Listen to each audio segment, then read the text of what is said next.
Hey there, Susie here. Before we get into today's episode, I want to share this special message with you. Now, my co-host Michelle and I love masterminds. Not only do we belong to masterminds, but we also host a mastermind. We started it almost 8 years ago, and it is the premier mastermind for women business owners who want to grow their business with a specific focus on marketing. Now, this group is usually completely booked out, and very occasionally we open the doors and invite a handful of women in. So if you're growing your business, but you're struggling with feeling overwhelmed, or like you constantly have a split focus when it comes to your marketing, this could be exactly what you're looking for. We have an amazing time together, and the women in the group are extraordinary. They're great cheerleaders, supporters, advisors, and colleagues for you. And they're also seeing extraordinary results. We see people cracking the $1 million, $2 million, $3 million mark, launching new e-commerce sites that go from $0 to $10,000 a month in sales. They're doubling their conversion rates, they're growing memberships, they're selling courses, they're growing their personal brands, and they're getting all kinds of media exposure and speaking opportunities and so much more.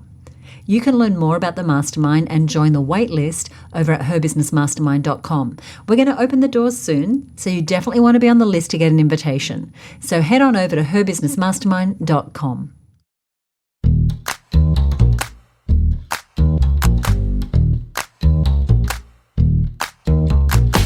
Hi, you're listening to the Content Sells Podcast, the show all about how to create content to attract, convert, and keep your ideal clients. I'm Susie Daphnis, and here with me is my co-host, Michelle Falson. Hey, Michelle, how are you? Hey, Susie. I'm doing great. I'm just off the back of a couple of very big weeks, actually. So I'm really looking forward to the weekend. As we record this, we're kind of in the later part of the week. And I'm like, bring on that weekend. The weeks seem to be just flying by. And as this episode goes to air, I'm in the midst of a few big weeks, actually, a number of campaigns underway. I will have been and come back from South by Southwest in Austin, Texas, which is an amazing conference this will be my 10th time, and I was going every year, and the pandemic hit, and now I haven't been for 4 years, so I'm very excited to be back there now that COVID restrictions have gone away.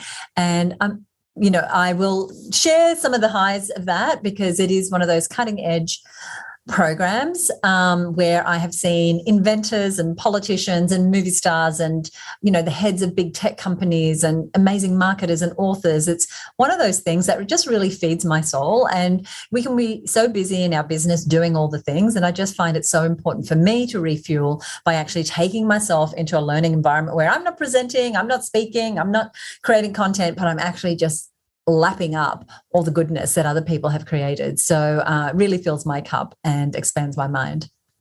I'm sorry I won't be joining this time. I've only been a couple of times, but I agree. It's such an amazing conference, and the minds that are there and the ideas that they share. So I'm really looking forward to hearing about all the wonderful ideas and inspiration you get. As you said, by the time this goes to air, you will have been and be back, and maybe those ideas have already been imparted to me. So our future selves are already very happy about that. And talking about ideas and inspiration, today we're diving into our many years of experience with memberships to give our best ideas and inspiration for our listeners around retention strategies for memberships and other kinds of recurring revenue businesses. Yeah, we know that many of our listeners and certainly a lot of members inside the Her Business Network have created some form of recurring revenue in their business model. This idea of recurring revenue, reliable revenue, is such an important one that we are big champions of. And whether that's a membership site sharing information or it's some sort of repeatable service or retainer, so whether it's a maintenance agreement with a client or a retainer where you're paid every single month, these are all recurring revenue models, and you want to retain as many of your recurring customers for as long as possible. That is when you start to build a real sustainable business. And even if you don't have a membership and you're listening right now, there's going to be a lot of things here on this episode that you can map across to your own business. Now, I've been running a membership business since 1995 when I first became involved with this organization, Her Business, which was previously called the Australian Business Women's Network. And we have learned a ton in that time about what works and what doesn't when it comes to actually retaining clients. And Susie, between you and I, we've, generated lots of revenue with memberships, recurring revenue kind of strategies. And recurring revenue is awesome. It's that idea of getting the sale once, having somebody say yes to you once, and then they are coming back and buying from you again and again in this kind of really organized way. It's kind of set in motion, and they're renewing each month or they're renewing each year. And the question becomes, though, how do you ensure your membership isn't a leaky bucket? Key is, as Susie said, to retain as many members as possible from month to month, from year to year. Because what can happen is, even if you're adding 10 new people a month or 100 new people a month or whatever that number is, if you're losing that many or more each month, then you're not growing. You're possibly even going backwards. It's that leaky bucket. If there's a hole in the bottom of the bucket and it's bigger than the number of people that you're putting into the bucket, then you can feel like you're on that hamster wheel. You're sort of just treading water. It can be difficult to grow that recurring revenue. So retention is one of the most powerful things to focus on in your membership or recurring revenue business, because a few changes can make a really big difference. And we all know how much it costs to get a new customer, to have somebody say yes to us. And it costs a way lot less to keep an existing customer. I totally agree. And I actually would like to say that I believe that retaining customers, if you have a recurring revenue model, is more important even than making more sales. Because you can be a great salesperson, but if you're not keeping your people, you're going to be like the hamster on the wheel, just bringing in people and out they go, out they go. And so we're going to be today in this episode diving into and sharing 6 strategies for retention. So here we go. The very first one is personal outreach. And so consider some sort of one-on-one outreach, letting people know that you love having them in your business, as a client, in your group, in your membership, asking for some feedback, and also sharing your plans for the next year and how excited you are to invite them to continue the journey with you over a period of time. So these recurring revenue membership type of businesses, you want to be playing the long game with clients. They're with you because they're not looking for a quick fix. That's why membership is not a course. They're looking for results over a period of time.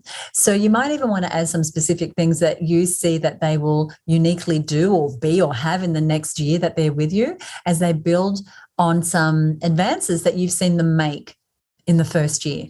And so you might have an annual membership recurring model system. You might have a monthly membership. You might have a monthly retainer, but you want to be giving people some sort of brightness of what's happening in the future. So every month, our members inside the Her Business Network, they share their top goals, which I'm always excited to learn about so that I can point them to the right resources, publicity opportunities and resources that I come across. But every year, we also do an annual plan. So we spend a lot of the last 2 months of any year mapping out our plans for the next year. And so I get a sense of what people are working on, and they're creating a vision for where they want to be in 12 months' time. And they can see how, if they have this beautiful vision they want to get to and they stick with the plan and the pathway that we have for them, then they're more likely to get that. So creating that vision for them. Now, customizing your customer interactions can, of course, be time consuming. And so if you have a small membership or a small group of clients, then you can do a lot of one-on-one outreach. But you can automate some of this personalization on the information that you have on file. For example, you can send an email where you mail merge some information they've given you, whether it's the length of time they've been in your membership or their main reason for joining, or perhaps the things that they've used or the levels of achievement that they've reached since they've been a member with you. So there's this information that you've been recording, and you can kind of automate that. So you can personalize around some facts that you've been collecting. Susie, I really like this idea of the personal outreach.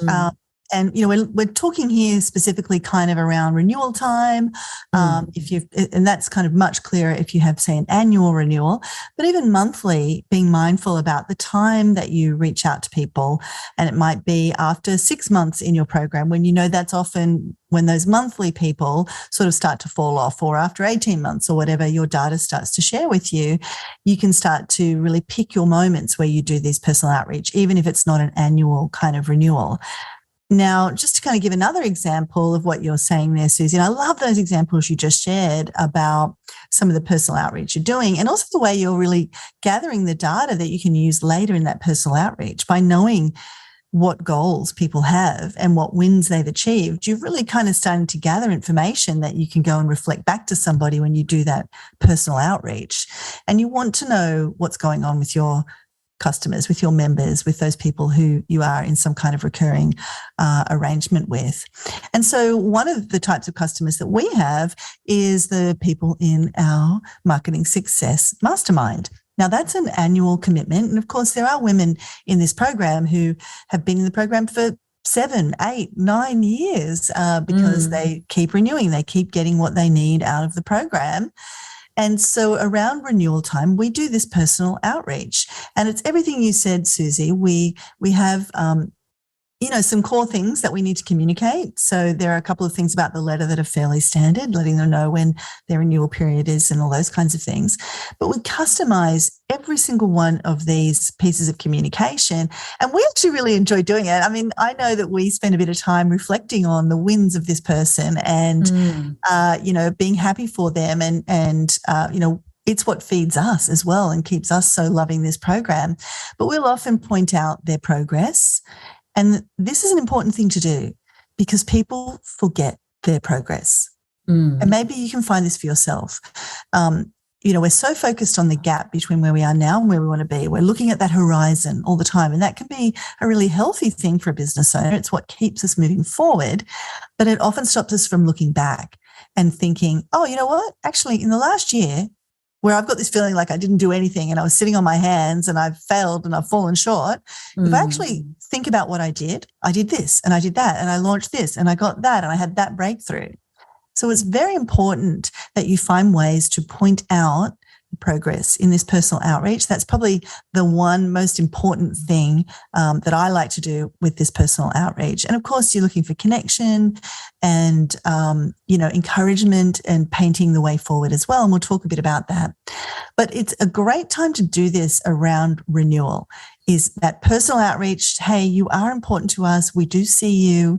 We do celebrate your progress. Here are some of the things we've noticed that you've achieved this year. And we'd love you to continue in the program with us. And that takes, paying attention to those things, that progress they're making. And it's obviously easier to do that when it's a smaller group. And the mastermind group is a group that we keep to a particular size. It's very intimate and that's easier to do compared to, say, the Her Business Network, where the group is much bigger and I can't write a unique message to people, all the time. But that said, we still do have a number of personal outreach touch points. I know. And I've continued to do these things, even though the network continues to grow. I've continued to do it because I think it's important. And at some point it may not be scalable, but I think sometimes we think about scaling and we think we have to do all the highly scaled things. And really, sometimes we just want to stick to being very high contact and high touch. As long as we can. So when someone joins the Her Business Network, I send them a personal video, literally addressing them and talking about their business and what I know about them from the point they join us. Then I send a personalized card, which I actually handwrite, and we put a stamp on, and it goes in the mail. And you might think, Susie, why don't you just send an email? Well, we have a series of onboarding emails, but this is different. It's not very often someone gets a personal handwritten card. On their anniversaries, when they are renewing, they get a card as well, thanking them for renewing, and usually including some piece of inspiration. Now, unlike the mastermind renewals, I don't always know a lot about everybody's progress because there's just so many people, but where I do, I make sure that I mention that. The other thing we do, and people have said to me, are you crazy? We have a book club, and our book club is one of the most favorite parts of our Her Business Network membership. And 3 to 4 times a year, we send out a book. And in fact, if I look just outside my window right now, I can see a pile of books that's waiting for me to be signed. And I sign every single one of them, and I put a personal note from me. So does this take a lot of time? Yes. Does it show that I really care and I really appreciate every single member? Absolutely. I love that. And Susie, I know just from kind of being in your world, I will often see people saying, oh my gosh, thank you for that handwritten card when I've just joined your program, your network. I can't even believe that you did that, or that video has just blown me away. And, that going that little bit of extra mile, that personal outreach, even at the start of somebody's journey with you, it's a strong way to start. It builds that strong connection, and it does help down the line with retention because people see they're not invisible. They're not just a number. We never want to treat our customers that way. And even if you aren't treating them that way, they can feel that way. And so some of these very well selected personal outreach kind of moments can help people to realize, no, I am seen. They do care. I do matter. This is a place I belong. I am feeling welcomed. So that's the first strategy, which is this idea of personal outreach. And we're saying particularly around the renewal time and particularly to share people's progress. But there are lots of other ways and spaces and times to do that as well. The next strategy is one I really super duper uber really truly love. And that is this idea of forward pacing. Are you saying you like this one? I like this one. It's all right. I think this one is magic and it's super fun. And I think it actually makes for a better product as well. And we'll get into that. But it's this idea of forward pacing. So think about what is something wonderful that you can plan to do just beyond the renewal period that you know your members are going to love, that you can let them know about now. So let's say you have one renewal period. Like, for example, sometimes people take on a cohort and everybody joins on January 1 and then they're going to be renewing on January 1 as a group. So let's just look at that scenario first. Then you might think about having something amazing happening in mid or late January. So remember, the renewal date is January 1. You start positioning some amazing thing that's going to happen the 16th of January. And you're building up anticipation for that throughout November and December. So you start announcing it to your audience. Hey, there's this big thing happening. Could be a special bonus. It might be some new feature you're releasing. It might be your regular masterclass, but you've got this incredible guest or a hot topic that you know everybody loves. Or you might be releasing a new resource that's been much asked for inside your community. So think about what's something brilliant. Like I have a client who did this special surprise implementation day. It was like a bonus thing. And so it was a day dedicated to helping people implement this particular strategy. And so it was just on the other side of the renewal period. And so then people want to stay on beyond that January 1 date because you're forward pacing them. There's all these other great things that are going to happen in the future. And sometimes we can forget to do this. We can forget that we are needing to let people know what's coming. We need to re-excite them about why they joined us in the first place. We need to get them feeling a sense of anticipation, seeing a bit of a roadmap ahead. Sometimes they just leave because they just think they're not excited. They're not seeing where you're planning on taking them. And so being really deliberate about this is fantastic. And so that's if you have like a cohort of people that are renewing all at the same time. But let's say you have like a rolling renewal. That is, people might join on a monthly basis or they come into your annual plan at different times throughout the year. Then you might consider baking some kind of forward pacing into every month where you're teasing something that's happening in the following month, in this current month. I love this idea. And I know for me, sometimes we have not done this because we want to surprise people. And the thing is, you could be just tripping yourself up because sometimes it's people actually knowing what's coming up that starts to get them excited. And I want to give an example of what you've just spoken about there, and that is the wonderful Stu McLaren, who is the king of memberships. He's the creator of the membership experience, and I think one of the world's foremost experts on this idea of creating recurring revenue memberships in your business. So he always teases next month's topic at the start of every month inside of his program, so that people want to stay beyond that next 30 days when their renewal is monthly. And so if you have people paying you every month, then teasing what's happening the month after could be all they need to say, oh, you know what, I'm going to stay around because, you know, you're giving me that special thing, or, you know, in our case, we've got book club coming up, or it's Her Business Live, and whatever it is. So you can adopt this idea now. Is there a way for you to share a sneak peek at something that's coming later this year that is specifically for your ideal clients? And whether that's something that's free for them or something they get a huge discount on. And we'll give you some examples of some of the things we do in just a moment. But this forward pacing could even be a group exercise where you get people focused on their next year and the growth and development they want to focus on, plus the outcomes of that, so the transformation. So like I mentioned earlier, one of the things that is well worth sticking around is what we do in November and December of every year, where we help women really get their plans done. And we do that through masterclasses, lots of resources. We have our annual planner, which is like a big A3 size double-sided planner. We do special goal setting sessions, and they get then that whole next year set up. So there are also a couple of big events that we forward pace. For example, Her Business Live, which is our annual one-day program, has a ticket price of $795, but not if you're a member. If you're a member, it's free, and you get an extra ticket to bring a guest. So that's $1,590 worth of value, which is just a smidge of what that monthly fees are, or the annual fees are, and so it makes it worthwhile. The other thing, and we mentioned this program, could have been, I don't know if it was earlier today or on another episode that we're recording now, but our annual Mastermind Experience course that Michelle and I run, we only run it once a year.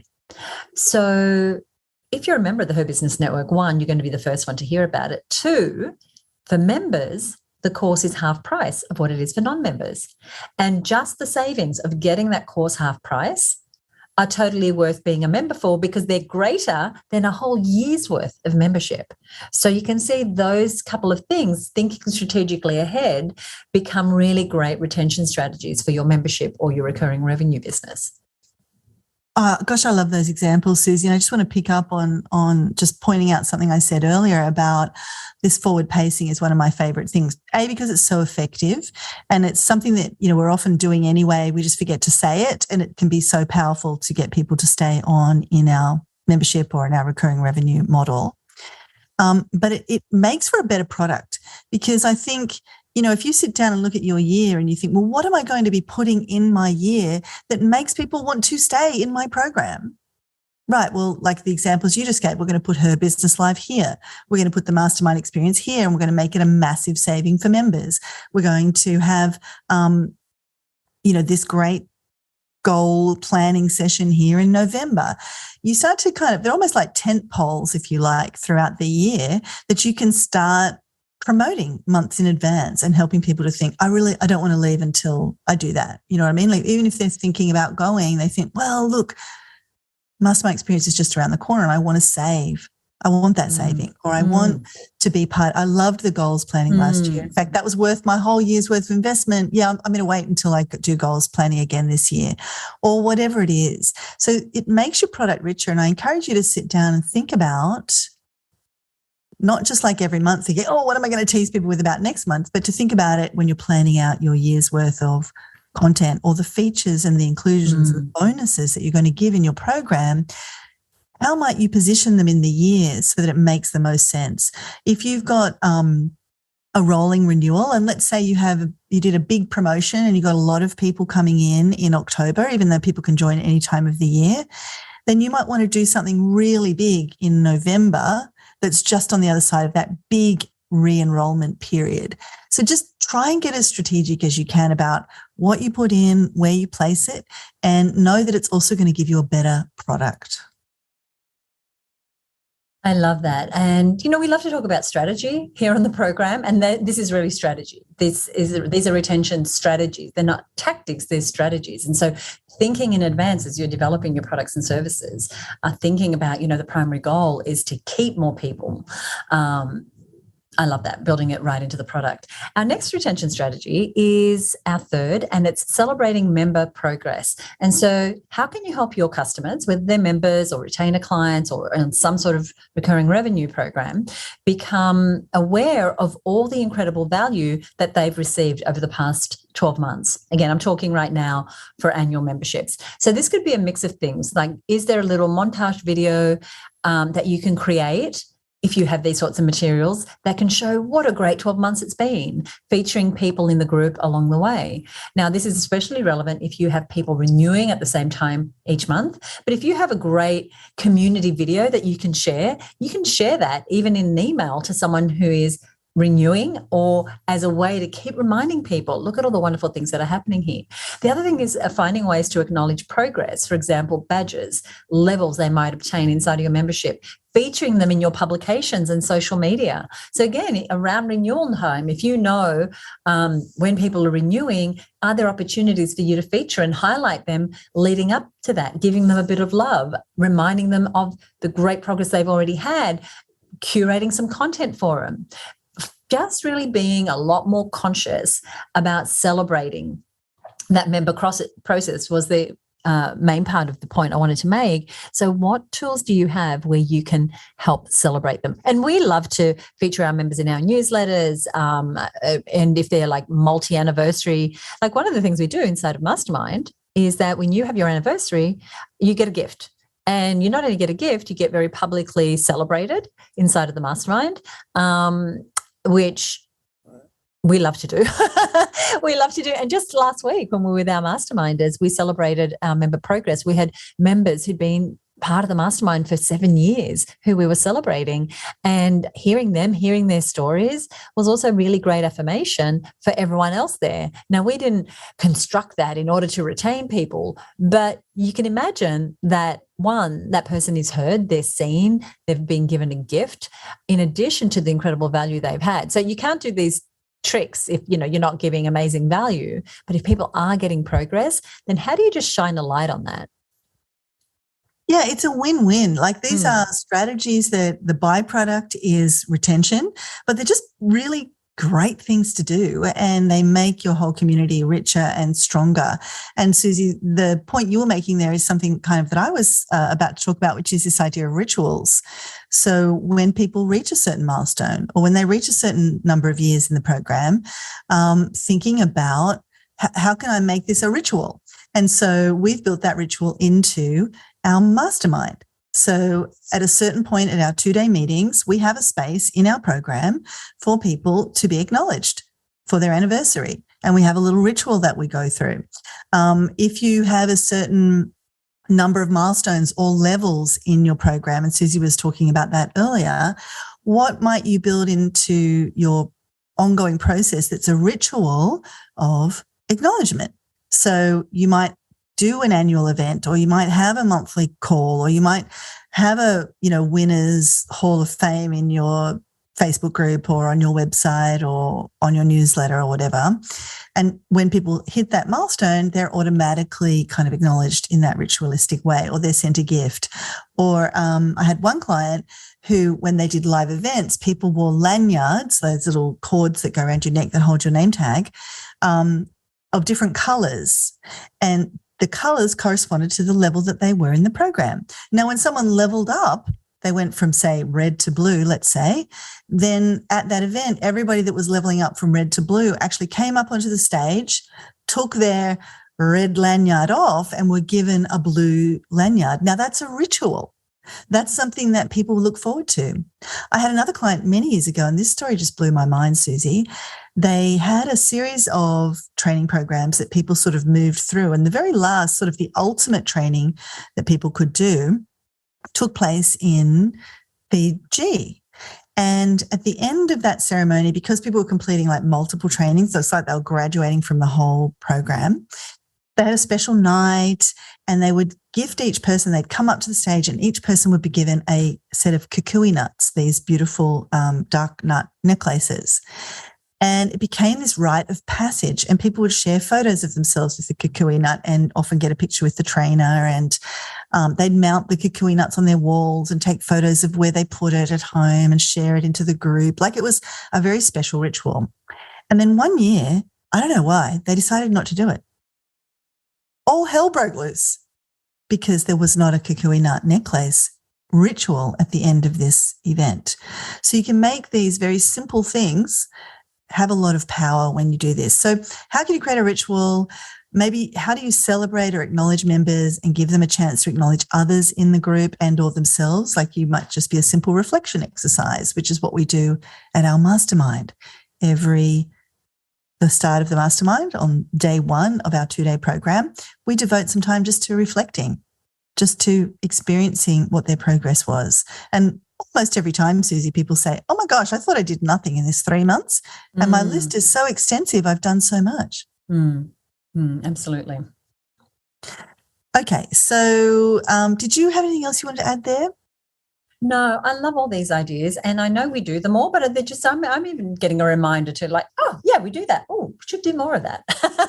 Just writing on little Post-it notes as we're talking here. Yeah. We all love gifts, and we all love to be seen and heard and acknowledged. And these things don't have to be expensive. I mean, for our mastermind, we do send really beautiful anniversary gifts, but that's, a high level program.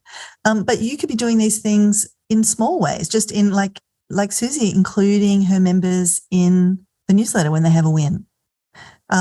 Susie, you do a great thing where you have your member of the year. That's another great way to acknowledge. Yeah, that's true. Yeah, I forgot about that. And so, yeah, we do pay attention to how members are, demonstrating great community membership, how they're supporting other members. And we have particular ways that we kind of show up inside of our community. And we have now for, I don't know how many years, Michelle, maybe 15 years, every year celebrated someone as a member of the year.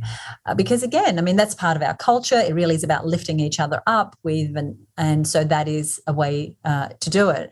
But here's the other thing that you just reminded me of.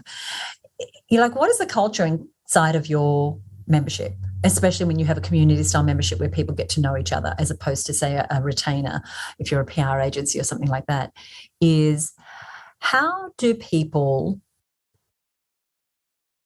help each other stay? So we have accountability groups. And so if you're a member and you're part of an accountability group, we know based on history that you are more likely to stay long-term because you are getting incredible value, because we are matching you with women in similar stages of business with similar aspirations, and we're giving you a structure for you to set your goals and get support and have that sounding board from peers.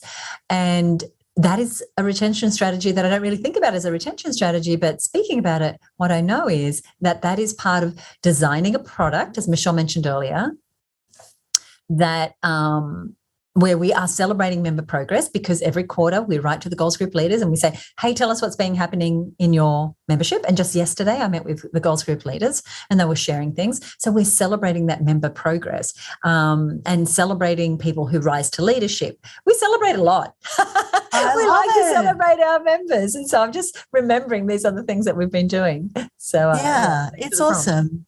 And we can make ourselves, we can think about our program in these many different ways to celebrate member progress. And we've heard so many examples. If you have a program where like people are going through from step A to step B to step C, or they're moving from level 1 to level 2 to level 3, and sometimes that is the way people have set up their programs, their membership or their recurring revenue program, then think about at those leveling up moments, how might you add some kind of celebration? How might you acknowledge that progress? They're very important moments to acknowledge. So that is kind of the third step, which is about celebrating member progress. People will stay in your membership, even if they haven't yet achieved their goal, if they feel like they're making progress. And it's our job to help point that out, to help celebrate and acknowledge that. Now, our fourth retention strategy is more about something to avoid. We've been kind of suggesting things we suggest you do. Here's something we suggest you don't do.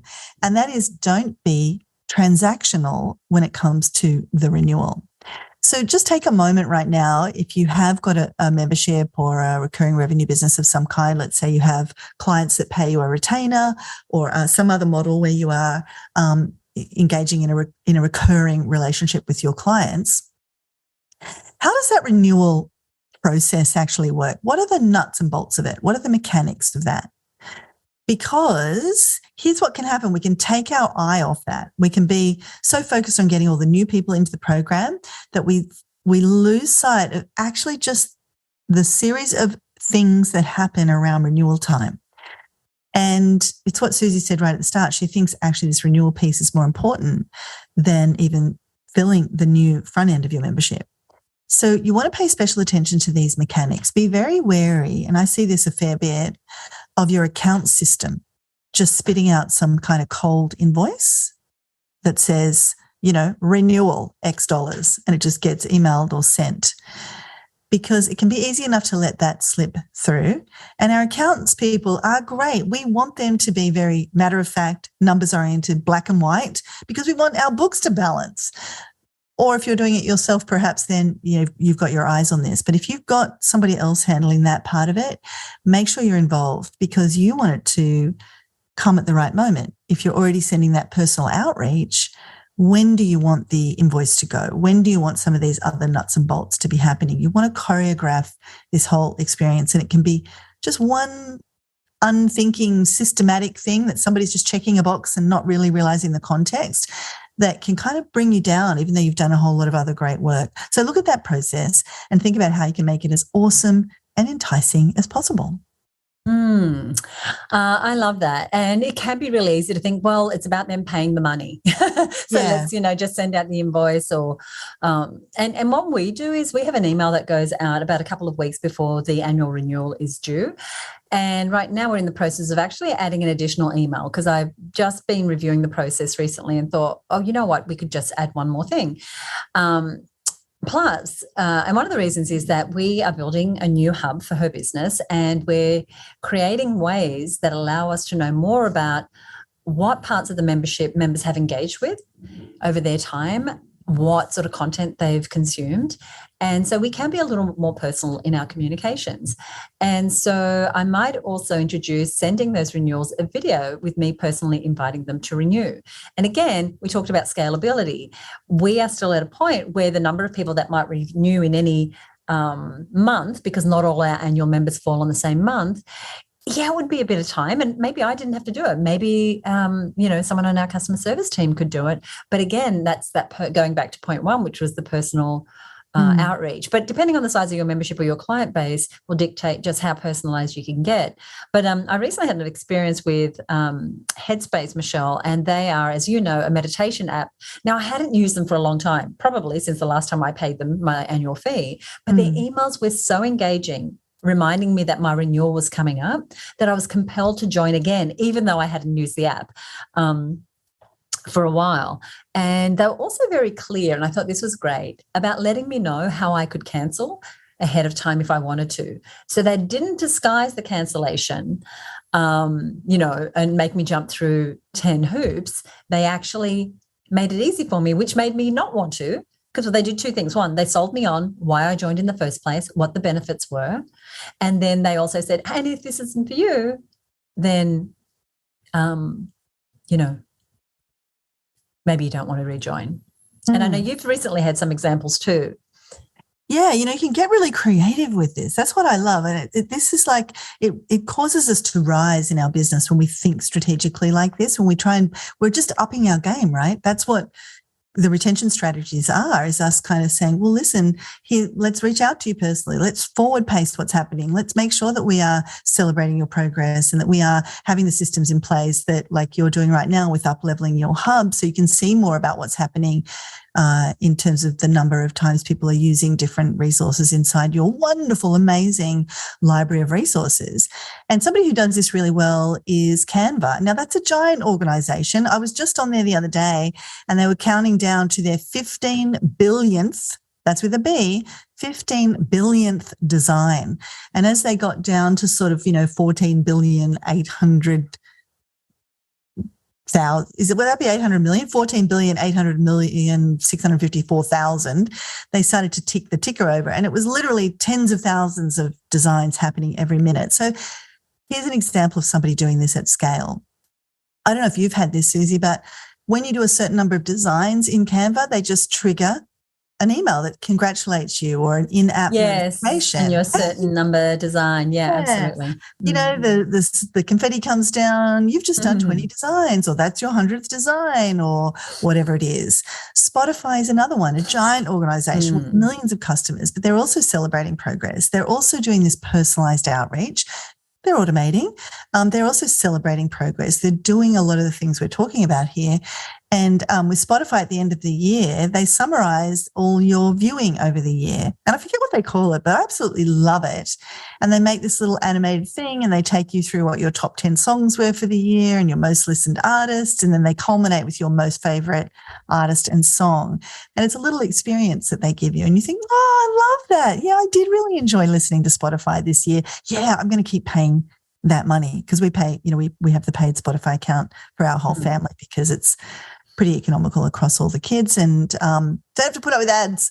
So they're doing it at scale. And so there are always ways to be creative, to celebrate, to lift your game and to lift your customers up in the process. And so they're using, of course, highly automated technology in order to create a very personal experience. So it's all very, very doable to move away from that being transactional. Like really, Spotify just sent me an invoice. I'd be like, Yes, okay, maybe I listened enough, maybe I didn't. But when they've created a playlist of me of my top 10 songs and they're celebrating me, it's totally different experience.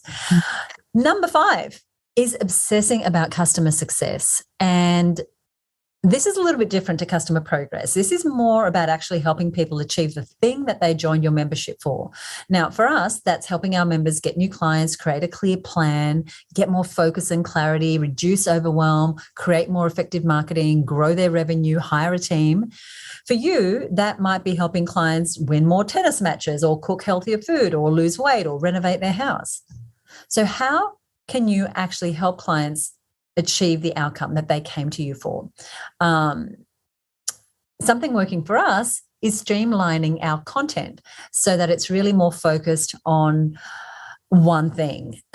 We have a saying inside of Her Business, which we borrowed from a professor from Berkeley University, and it is do less, obsess. So we are doing less and obsessing about our content. Now, as an organization who has created content for the last 27 plus years, we have a lot of content, but here's what we've learned.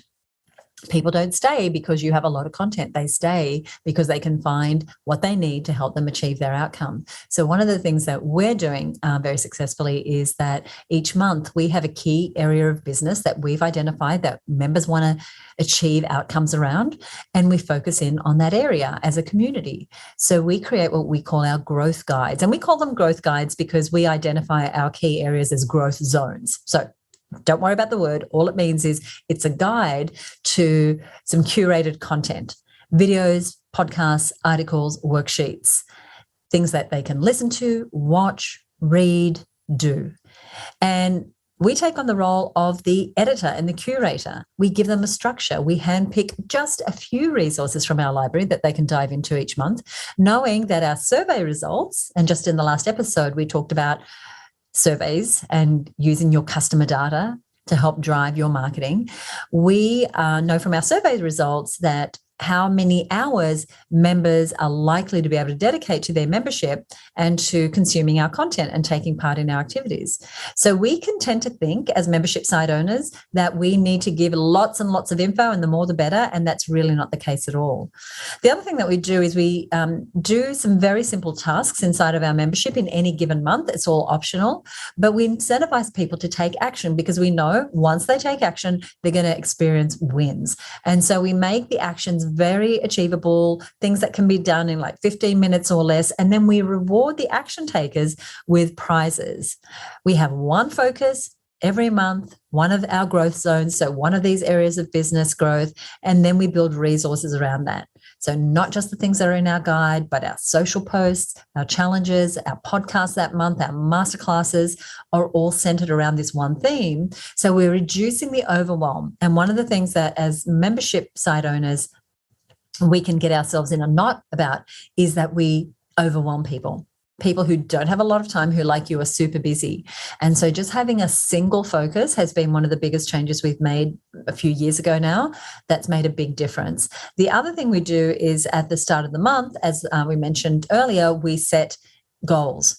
And so members have a direction for that month. And so they're not trying to take on everything or read everything or listen to everything or watch everything and splitting their focus. They're doing less and they're obsessing. People take note. Susie's been doing this for a really long time, and this is really where it's at. If you can give people a clear focus, set them up for success, incentivize them, give them activities that are going to give them the success that they joined your recurring revenue program for, why would they leave? Like actually just helping people do the thing that you said you'd help them do, and for them to actually achieve that outcome is the best retention strategy of all. Do you know what I mean? You can do all the personal outreach, you can do all of the forward pacing, you can not be transactional, you can follow all of our other tips and strategies here, but this is the linchpin. People need to experience the outcome, customer success. And very often, you've got to deal with their mindset around this. You've got to deal with their procrastination around this. You've got to deal with their overwhelm around this. A lot of the things Susie just talked about, there are human beings in your program. And so it's not just about giving them access to a vault with 10,000 pieces of information in it. It's about helping them take action. It's about helping them overcome their fear. It's about running that challenge that month that's going to take them step by step through those 4 very micro steps that help them achieve that particular outcome that you know is important for them to then, you know, grow their revenue or get that dream client or build their team or whatever the outcome is that you're promising. So really obsessing over people actually making money, losing weight, getting that ace, acing their opponents more times in their tennis match. Like really, what is the specific thing that will be an example of customer success? And of course, once you can do that, other results and benefits flow on from that because you've got great social proof. Now you've got Julie, who joined the Her Business Network and within a year had doubled her revenue. Or you've got, Anthea, who, set up her online store and was a bit lost and wasn't really making any money. And now she's got a consistent revenue from the store. Or you've got Catherine, who was struggling on her own and now has built a little team and it's been able to help her to break through to 6 figures. Or, whatever that is, you've got these people that are demonstrating this customer success. So yeah, that is one of your best retention strategies. Just help people achieve the thing that your membership or your recurring program is there to do. And then we've got one final strategy for you. And Susie hinted at this a little earlier with something like the goals group, where you're actually using the people in your program to help encourage each other, to help build those bonds that keep people staying with you. And so our 6th strategy for retention for membership and recurring revenue businesses is creating and really focusing on providing opportunities for your members to experience community. And somebody who's already been quoted in this episode, Stu McLaren, and I agree with you, Susie, he's a genius in this space. And, he's got this fantastic program, the membership experience. He says that our members come for the content. That's what gets them in. They think, oh, I want that library of material. I want those templates. I want that XYZ checklist. But once they get in, what really causes them to stay, which is really what we're focused on in this episode, the retention piece, is community. So they come for the content, they stay for the community, the peers they find there, the support they find there, the recognition they find there, the goals group they find there, the laughter that they have there. So how can you create opportunities for people to feel like they've found their people? And that might mean that you build in to the way you deliver your membership or your recurring revenue product, breakout rooms where people get to meet each other if it's virtual. So foster interaction. And Susie, you're just brilliant at this. How can you create opportunities for them to support each other? And that could be as simple as a post in the group every week where people cheer each other on. They share a win and you encourage the community to acknowledge and celebrate each other. Maybe there's little pod groups that you set up. It's an accountability pod, or it's a book club pod, or it's a, we're all everybody that wants to get their launch done this year creates a pod, or it could be an accountability group. It could be just live sessions where you bring everyone together and they can see each other's faces and you encourage interaction, like Susie, your awesome Her Business Live event. It could be just encouraging that interaction and supportive environment inside a Facebook group or another kind of online portal that you might have for your community. And you've just mentioned a lot of the things that we see inside of Her Business. And so our community, if you like, is inside of a Facebook group. You might use a different sort of platform, but having somewhere where people can not only interact with you, but interact with each other, that is definitely part of, people come for the content, they stay for the community, for sure, to quote Stu again. And so every month we hold events where people get to interact. So it's not just a talking head. So at our roundtable events, we have breakout sessions where people are brainstorming and doing hot seats for each other. At the end of the month, we're reflecting on our wins for that month, and then we're sharing those wins into the main group, and we're spotlighting one of the members and raising up their profile. Members who are in the same city as each other will often post in the group that they actually met up in person. Imagine that. Our goals groups, which are our accountability groups, we have people hosting and leading our webinars. We have them as guests all the time. So just this morning we ran a master class, and rather than me teaching it, we used one of our community, and the rest of the community rallied around her for showing up and speaking up and sharing her expertise. We give them lots of opportunities to come together to collaborate, by setting up opportunities for them to say, hey, I'm looking for this sort of person. I'm looking for a supplier, or I'm looking for a graphic designer, or I'm looking for an accountability buddy, whatever those things are, where they can make those connections with each other, because they then come to realize that it's much harder to grow a business in isolation. It's much easier to do it with other women. And within our community, we have people finding their own communities in there. So the women who are masterminders, who are members, they have their own community, and the way that they connect and go on shopping trips together and, share rooms when they're coming into Sydney for one of our masterminds. We have our Reach Retreat graduates who've been to our wonderful retreat in Hawaii. They're a community within the Her Business community as well, and they have something in common. They spent 5 days having deep transformations around their businesses, attending the event in Hawaii. And so you want to think about, how am I helping create community? And I don't know if we've had her on the show talking about community. Have we had Shana Banana talk about community? Had Shana Banana, but I think she was talking about Clubhouse. Oh, she was too. Oh, so our friend Shanna Bresnahan is an incredible teacher on creating community. So we might just put a link to her details in our show notes page, because she runs courses. If you have a really big community and you need help running that community and reigniting a community, then she's definitely someone that we would highly recommend. So that is point number 6. That is creating opportunities for community. So there you have 6 retention strategies to think about increasing the retention rate of your membership, your retainer clients, your clients generally. 1 is personal outreach. The second one is forward pacing. What's coming up that you want to let them know about? Celebrating member progress. This is something we love to do. Not being transactional. When those renewal times come up, when their invoice is going to go out, how can you cite a win they've had? How can you reward them? How can you acknowledge them at that point before you say, hit the buy button?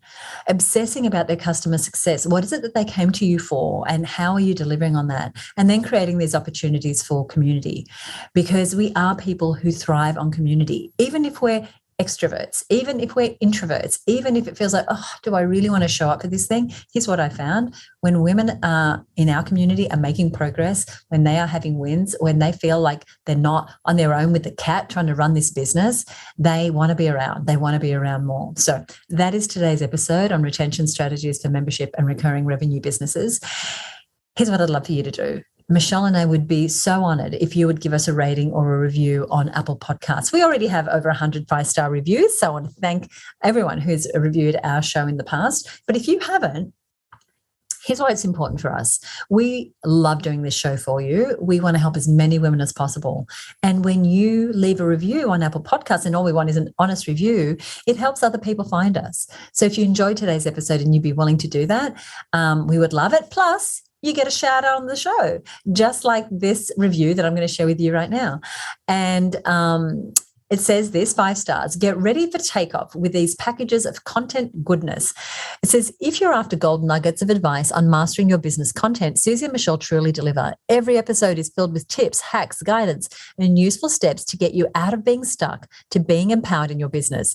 Do yourself a favor, grab your sneakers, navigate a great walking route, and get ready to take notes while you're listening. Thank you so much. And that's CPT Carnage from Australia. And that's a review that was left just a few weeks ago. Now, we mentioned a few resources, some fabulous people right here inside this episode. So we're going to put access to all those goodies and details over on our show notes page. And the show notes page for today's episode can be found over at herbusiness.com/retention strategies. So that's herbusiness.com/retention strategies. Michelle, what do we have coming up in the next episode? We've got another juicy episode. It's all about how to do an application to a sales call. So sometimes it's actually better to get people to apply and then do a follow-up call versus trying to make the offer directly from a webinar or a live event or some other kind of moment of where you're asking people to buy from you. So even from an email sequence, we've used this process, sending out an email, inviting people to apply, and then following up with a call. So how do you know when to offer an application and when to go direct for asking for the sale? And then if an application is the right thing to do, how do you do the application process? Because there's ways to do it that are terrible and there are ways to do it that really get results. And between Susie and I, we were just talking about it before this episode, we've literally sold millions of dollars in programs and products using the application to a sales call process. And we're going to share some of that secret sauce around what makes this kind of approach work and when to use it in the next episode. And that next episode is coming up 2 weeks from the date of the release of this episode. And so if you haven't subscribed, please go ahead and hit that subscribe button wherever you're listening, and we'll see you back here real soon. We want to thank you so much for listening. Michelle, is there anything you want to say before we go? 2 very quick things. One, if you have a membership or some sort of recurring business, or you're thinking, hey, I want one, get yourself into the Her Business Network. Susie is such a great example of how to do a lot of the things that we've talked about today. You'll not only get the great tools from her program and her membership, but you'll be able to model somebody who's doing it super, super, uber well. And the other person that we've mentioned a few times today is Stu McLaren. Definitely check out what Stu's doing in the world. He is an expert in memberships, and his membership experience is a fantastic program. So check him out as well.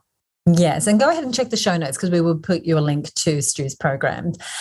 Michelle, thank you so much. I want to thank you for listening. We'll see you next time right here on the Content Sales Podcast. Bye for now.